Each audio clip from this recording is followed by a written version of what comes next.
नमस्कार. आपल्या सर्वांचं दशमहाविद्या या युट्यूब चॅनलवर परत एकदा खूप मनापासून स्वागत आहे. आपला जो काही रिस्पॉन्स आहे, जे काही व्हिडिओज चॅनलवर टाकलेले आहेत त्या माध्यमातून आपल्या सर्वांचे प्रतिसाद आमच्यापर्यंत पोहोचत आहेत. कथेचं नाव आहे शैरारूचं लग्न आणि ही कथा देखील प्रतिलिपी मराठीवर प्रकाशित झालेली असून ॲज युज्युअल तिथेही खूप छान प्रतिसाद वाचकांकडून मिळालेला आहे. मग त्यामुळेच आता हीच कथा आपण ऑडिओ आणि व्हिडिओ स्वरूपात आज इथे बघणार आहात, ऐकणार आहात. आणि ज्यांना वाचनाची आवड आहे तर आपण प्रतिलिपी मराठीवर जाऊन ही कथा वाचूही शकता. प्रतिलिपी मराठीचा अकाउंट लिंक तुम्हाला डिस्क्रिप्शन बॉक्समध्ये दिली जाईल. तिथून तुम्ही अकाउंटवर जाऊन बाकी इतरही कथा वाचू शकता. तर आजच्या या कथेचं लिखाण केलेलं आहे डॉक्टर ज्योती थोरवत यांनी आणि कथेचा विषय अर्थातच लग्न संस्थेबाबत आहे.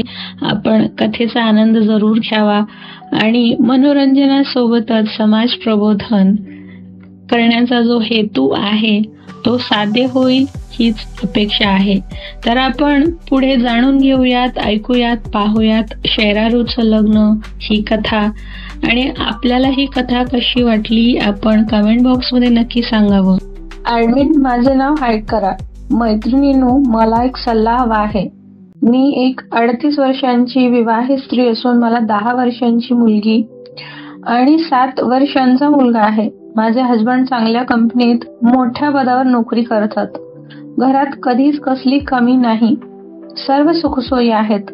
मला कधीच कशासाठीही बाहेर जावे लागत नाही. घर कामासाठी बाई सुद्धा आहे, अगदी जेवणासाठी सुद्धा. पैसे खर्च करताना सुद्धा कुठलेही बंधन नसते. मला हव्या त्या वस्तू, दागिने, साड्या सगळं काही बिनदिक्कत घेऊ शकते. आमचं अरेंज मॅरेज आहे. हजबंड पण माझ्याशी नीट वागतात, म्हणजे वागत होते असं मला वाटतं. कारण सध्याच मला असे समजले आहे की त्यांचे बाहेर दुसऱ्या स्त्रीशी गेल्या अनेक वर्षांपासून संबंध आहेत आणि मीटिंग, बिझनेस ट्रिपच्या नावावर ते आउटिंगला सुद्धा जात असतात. मी याबद्दल काही विचारलं तर असं काही नाही असं सांगून त्यांनी टाळून दिलं. पण यानंतर त्यांचे त्या स्त्रीशी बिनदिक्कतपणे अफेअर सुरूच आहे. मी थोडीफार माहिती काढत तिच्या इंस्टाग्रामवर पोचले आणि मला धक्काच बसला. कारण माझ्या हसबंड सोबत तिने नवरा बायको म्हणून फोटो टाकलेले दिसले.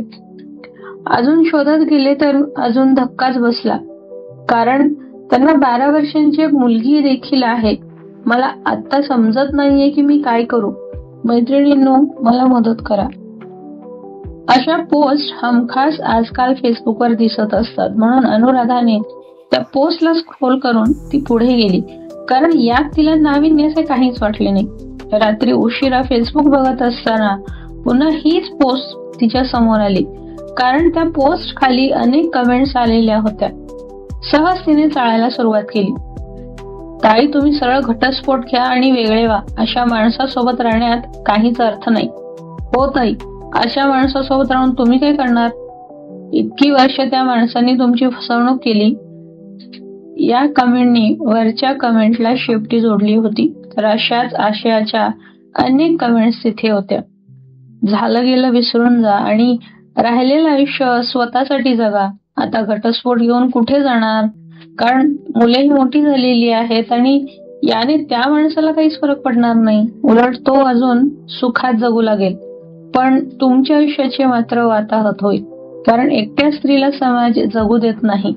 त्यामुळे आपल्या नवऱ्याकडचे लक्ष कमी करून स्वतः एखादा आपला छंद तुम्ही सांभाळावा आणि त्यावर काम करत मुलांसाठी जगत राहावं. असे समजूतदार सल्लेही अनेक स्त्रियांशी दिसत होते. याला दुजोरा देणाऱ्याही अनेक कमेंट्स होत्या. हे अरेंज मॅरेज म्हणजे असेच असते आणि तरीही घरचे लोक त्यासाठीच फोर्स करत असतात. लव्ह मॅरेज म्हटलं की लगेच त्यांच्या अंगावर काटे येतात आणि हातात काठ्या घेऊन उभे राहतात. किंवा ओळखीच्या माणसासोबत लग्न केलं तरी बरं असतं. बऱ्याच गोष्टी माहीत असतात. पण काय हे असं अनोळखी माणसासोबत पासून सुरुवात करून आयुष्याची बाराखडी लिहायची. अरेंज मॅरेज करूच नये असं मला वाटतं. एक विशीतल्या मुलीने केलेल्या कमेंटला भरपूर जणांचे लाईक्स आणि दुजोरा देणारे रिप्लाय होते. असं काही नाही, लव्ह मॅरेज सुद्धा अरेंज मॅरेज पेक्षा भयानक होऊ शकतात आणि त्याचे अनुभव मी स्वतः घेत आहे. हा त्यालाच केलेला एक रिप्लाय होता. अनुराधाने कुतूहलाने नाव बघितलं. अरे, ही तर तीच शैलजा आहे का म्हणत तिने प्रोफाईल ओपन केला आणि तिला हव्या असलेल्या शैलजाचंच ते अकाउंट होतं. हॅलो, काय ग, कशी आहेस, कुठे आहेस? आत्ताच फेसबुकवर तुझी कमेंट बघितली आणि प्रोफाईल बघून तुला मेसेज केला. आय होप तू मला ओळखलं असशील. जेव्हा बघशील तेव्हा रिप्लाय कर आणि हा माझा मोबाईल नंबर आहे. अनुराधाने मोठ्या आनंदाने शैलजाला मेसेज करून तिचा रिप्लाय येण्याची ती वाट बघत राहिली. पण बराच काळ गेल्यानंतरही मेसेज अनरीड असल्याने अनुराधाने फोन बाजूला ठेवून ती झोपी गेली. 5-6 दिवसानंतर शैलजाने तिचा मेसेज वाचलेला दिसला, पण तिने काहीच रिप्लाय दिला नव्हता. कामात असलेल्या अनुराधाने फोन उचलला. पलीकडून दबक्या आवाजात, हॅलो, अनुराधा का, असा आवाज आला. हो, बोलतेय मी, शैलजा. मला मेसेज आला होता, तो नंबर दिला होता मला. अनुराधाने लगेच हातातले काम टाकून मोठ्या उत्साहात तिच्याशी बोलू लागली. काय ग शैला, कशी आहेस? मेसेज करून किती दिवस झाले, तुझा काहीच कुठे पत्ता नाही. फेसबुकच्या त्या पोस्टमुळे तू मला परत सापडलीस. कॉफी घेऊन बसलेल्या शैलजाच्या डोळ्यातून टपटप अश्रुधारा गळू लागल्याने ती आपले तोंड हाताने दाबून वॉशरूमकडे पळाली. स्वतःच्या भावना आवरत ती म्हणाली, हो, मी बरी आहे आणि बरं झालं तू मला मेसेज केलास. खूप एकटी पडली आहे मी. भेटून बोलूयात का आपण? हो, पण तू तर बेंगलोरला होतीस ना, मग आपण कसं काय भेटणार? नाही, मी पुण्यात कायमची शिफ्ट झाली आहे. अरे वा, मग तर भारीच. आणि बाय द वे, तू मला अनुराधा नाही तर राधा म्हणून हाक मारायचीस, आठवतं ना? कान खेचतच अनुराधा बोलली. इनूच्या बुडबुड्यासारखी अवस्था झालेली शैलजा म्हणाली, हो, आठवलं आणि रुक्मिणी सुद्धा आठवली. बघू, तिचाही काही संपर्क झाला तर एकत्रच भेटता येईल.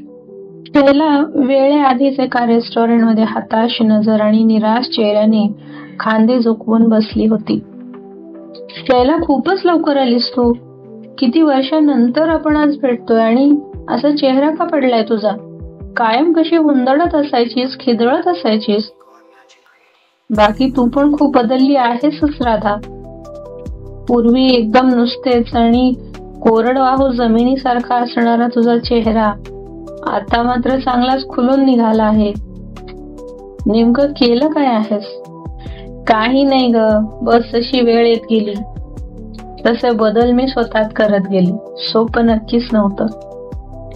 इतक्यात एक आलिशान कार समोर येऊन थांबली. कारमधून तुकतुकीत आणि तलम त्वचा आणि चेहऱ्याची एक स्त्री, हातात अगदी छोटीशी पर्स, डोळ्यावर काळा गॉगल, गळ्यात आणि हातात असणाऱ्या कड्यातून परावर्तित होणारा प्रकाश बघून ते हिरे आहेत हे समजत होतं. ती तडक या दोघींच्या जवळ येऊन थांबली. अनुराधाच्या डोळ्यात प्रश्न असतानाच शैलजा म्हणाली, अगं बैस ना राधा, ही रुक्मिणी. अनुराधाच्या चेहऱ्यावर आश्चर्य आणि आनंद एकत्रित दिसत होते. म्हणजे माझ्यासाठी हे सरप्राईज होतं तर. पण शैला, रुक्मिणीशी तुझा संपर्क केव्हा झाला? त्याचं काय झालं की तुझ्या कमेंटमुळे मला संपर्क केला होता. ती पोस्टच रुक्मिणीची होती. मी जेव्हा तिला इनबॉक्स मध्ये मेसेज केला तेव्हा सगळं उघड झालं. काही वेळ तिघीही स्तब्ध होऊन पूर्वीच्या दिवसात हरवल्या होत्या आणि आता त्यांचे चेहरे मात्र एकदम निर्विकार दिसत होते. होय, ती पोस्ट माझीच होती. मला खरंच काय कळत नव्हतं. घरच्यांनी दिसायला देखणा, भरपूर कमावणारा, स्थिरस्थावर गडगंजी प्रॉपर्टी असणारा मुलगा माझ्यासाठी शोधून माझं लग्न लावून दिलं. लग्न होईपर्यंत हातात कधी झाडू सुद्धा न घेतलेली मी तिथेही तसंच सगळा ऐश्वर्याम होता. त्यामुळे मी स्वतःला खूप नशिबान समजत होते आणि यातूनच दुसऱ्यांना तुच्छतेने सुद्धा बघायचे. इतकंच काय तर राधा, तुझ्याबद्दलही खूप नाही ते बोलले होते. अगदी शैलजा जेव्हा लव्ह मॅरेज करणार होती तेव्हाही मी तिला तू अरेंज मॅरेज कर असा सल्ला अनेक वेळा दिला होता. कारण माझ्या दृष्टीने अरेंज मॅरेज हे अगदी योग्य होतं असंच मला वाटत होतं. पण कुठलं काय, डोळ्यावरचा गॉगल बाजूला काढत ती पुढे म्हणाली, त्याचं आधीच लग्न सुद्धा झालं होतं. त्याच्या घरच्यांनी सर्व माहीत असतानाही माझ्याशी त्याचं लग्न लावून दिलं आणि बाकी सगळं समोर आहेच तुमच्या. म्हणजे मला तेव्हा तुझा राग येत होता की अनोळखी माणसासोबत लग्न कसं करायचं, आपल्या ओळखीचं असेल तर जगणं सोपं होऊन जातं. म्हणून 4-5 वर्षे रिलेशनशिप मध्ये राहिल्यानंतर मी लव्ह मॅरेज केलं. अर्थातच खूप मोठ्या अपेक्षा आणि स्वप्न माझी होतीच की आपला संसार सगळ्यात भारी असणार. मी बेंगलोरला गेले आणि मला तिथे जुळवून घेण्यात खूप अडचणी आली. याला तर increment, promotion, meeting, foreign trips याचं व्यसनच लागलं होतं. त्याला माझ्याऐवजी तो ऑफिसमध्ये रोज नवनवीन येणाऱ्या मुली आणि फिमेल बॉस यांच्यात जास्त रस वाटत होता. मला जे प्रेम अपेक्षित होतं त्याचा तर कुठेही मागमूस उरला नव्हता. बऱ्याचदा त्यांनी तोंडावर हे बोलून सुद्धा दाखवलं की त्याला आता माझ्यात काहीच इंटरेस्ट उरलेला नाही. खूप रडावं ओरडावंसं वाटत होतं. कारण याच्या इन्क्रीमेंट आणि प्रमोशनच्या कारणामुळे 2 गर्भपात सोसावे लागले आणि परिणामी मी आता कधीच आई देखील होऊ शकत नाही. शैलजाचे डोळे झरझर वाहू लागले होते. दरम्यान अनुराधाच्या मोबाईलवर काही मेसेज नोटिफिकेशन दिसले आणि तिने पटकन मोबाईल हातात घेत काही रिप्लाय करत बसली. तिच्या चेहऱ्यावर मात्र अचानक धीर गंभीर भाव दिसत होते. बोहया वरती गेलेला दिसत होत्या. चला म्हणजे लवकरच अक्षता पडणार राधाच्या डोक्यावर पण. शैलाने डोळे पुसत कोपर कळी दिली. हा बोल आता म्हणत अनुराधा बोलू लागली. आत्ताच ठरवलं, या अक्षतांचा मार आयुष्यभर मी खात राहणार नाही. खूप संधी दिल्या, स्वतःत खूप बदल केले, खूप विचित्र प्रकारच्या ऍडजस्टमेंटची तयारी सुद्धा ठेवली, पण आता नाही. It's over. कसं आहे ना, लग्न अरेंज करा किंवा लव्ह करा, पण प्रत्येक ठिकाणी दोघेही स्वतःच्या फायद्याच्याच गोष्टींची एकमेकांकडून अपेक्षा ठेवत असतात. म्हणजे थोडक्यात लग्न म्हणजे एक डीलच असते. मुलीला भरपूर पैसा, प्रॉपर्टी, गाड्या असणारा मुलगा हवा असतो, तर मुलाला त्याच्या घरच्यांना सगळे सणवार सांभाळत त्याचा वंश वाढवण्यासाठी एक ठराविक साच्यात बसणारी मुलगी हवी असते, जी फक्त याच जबाबदाऱ्या सांभाळत संपून जाईल. आता तुमच्या दोघींचं उदाहरण घ्या ना. दोघींचाही अपेक्षाभंग झालेला आहे. म्हणजेच तुम्हाला अपेक्षित असणाऱ्या व्यक्तीशी लग्न झालेलं असेल तरीही आत्ताची अवस्था मध्यातून तुटलेल्या झुलत्या पुलासारखीच झालेली आहे. असलेलं सोडताही येत नाही आणि तिथला त्रास सोसवतही नाही आणि मागे फिरण्याचा रस्ता तर केव्हा संपून गेलेला आहे. म्हणजे अगदी कमीच अशी लग्न असतील की ज्यात दोघेही सुखी समाधानी असतील, नाहीतर फक्त जबरदस्तीच्या लोढण्याप्रमाणे दोघेही आयुष्य रेटत चाललेले असतात. मग लग्न नक्की करायचं कशासाठी आणि कोणासाठी? जर आपणच तिथे जाऊन दुःखात होरपळणार असू तर काय उपयोग? फक्त घरच्यांसाठी की काहीच न पडलेल्या समाजासाठी? म्हणजे एक प्रकारची आत्महत्याच आहे, जी जगूही देत नाही आणि फक्त तडफडत राहावं लागतं. जर योग्य जोडीदार मिळाला तर नशीब, नाहीतर भोगा मग मरण यातना. कोणाला मुलीचा पैसा पाहिजे, कोणाला फिगर पाहिजे, कोणाला घरकाम करणारे मोलकरीण पाहिजे, कोणाला मुलं जन्माला घालणारं मशीन. आपण आता घेत असलेली शिक्षण पद्धती जशी कालबाह्य झाली आहे तशीच ही लग्न संस्था सुद्धा झालेली आहे. त्यात काळानुसार बदल घडत जाणे गरजेचे होते, पण त्याचे विकृतीकरण होत गेले, ज्यामुळे अजूनही स्त्रीच भरडली जात आहे. समजावून थकले म्हणून आता स्वतःचा मार्ग बदलला. स्वतःसाठी कष्ट करायचे, स्वतःसाठी वेळ, प्रेम द्यायचा, स्वतःला जे जे हवं ते सगळं काही द्यायचं आणि आनंदाने आयुष्य घालवायचं. रुक्मिणी आणि शैलजा विचारात बुडाल्या. खरंच की इतक्या वर्षात आपण स्वतःसाठी कधी जगलो आणि शेवटी वाट्याला काय आलं? खरंच नवऱ्याला आधीच एक राधा असताना मी त्याच्या आयुष्यात रुक्मिणी बनून गेले आणि समाजमान्य नातं असतानाही समाजाचं ओझं घेऊन जगते आहे. तोच समाज मला सगळं काही सहन करत जगण्याचा सुद्धा सल्ला देतोय. कारण पुरुषांच्या चुका म्हणजे कांद्यासारख्या, वरचा थर काढून टाकला की झालं. मी जर स्वतःचा वेळ काही शिकून स्वतःच काही करण्यात घालवला असता तर मीही मुक्त असते. सगळं आयतं मिळाल्याच्या नादात मी दलदलीत फसून पडले आहे. हो, बरोबर आहे तुझं. लव्ह मॅरेज करून सुद्धा अरेंज पेक्षा वाईट अवस्था झाली. निदान रुक्मिणीकडे तिची मुलं तरी आहेत. म्हणजे माझी निवड चुकली की प्रस्थापित सामाजिक नियमांना भेदण्यासाठी केलेला हा प्रयत्न फसला. म्हणजे कसंही वागलं तरी समाज बोलणारच. शून्यात बघत शैलजा आर्त स्वरात बोलत होती. राधा असो, रुक्मिणी असो किंवा शैलजा, स्त्रीचा दर्जा हा कायम हीन, फक्त मनोरंजन आणि उपभोगाची वस्तू म्हणूनच तिची लग्नाच्या वेळी चाचणी केली जाते. जसं काही मुलं जन्माला घालण्याची जबाबदारी फक्त तिचीच आहे. व पुरुष जरी नपुंसक असला तरी त्याची कसलीही कधीच लग्नापूर्वी परीक्षा होत नाही. पण दोष मात्र प्रत्येक गोष्टीसाठी तिच्याच माथी कोरला जातो. रुक्मिणी ही निर्विकार चेहऱ्याने सत्य ओकत होती. असा निर्णय घेता आला नाही. किती भाग्यवान आहेस तू. आम्ही दोघींनी आणि बाकीच्यांनीही तुझी खूप खिल्ली आधी उडवली होती आणि आमच्या लग्नानंतरही तेच केलं होतं. पण खरं तर तूच आमच्यापेक्षा जास्त आनंदी आणि सुखी, स्वतंत्र, समाधानी आणि मुक्त आहेस. जो तुझा विचार आम्हा सगळ्यांना चुकीचा वाटत होता, आता त्याच निर्णयाचा आम्ही दोघीही पाठपुरावा करतोय.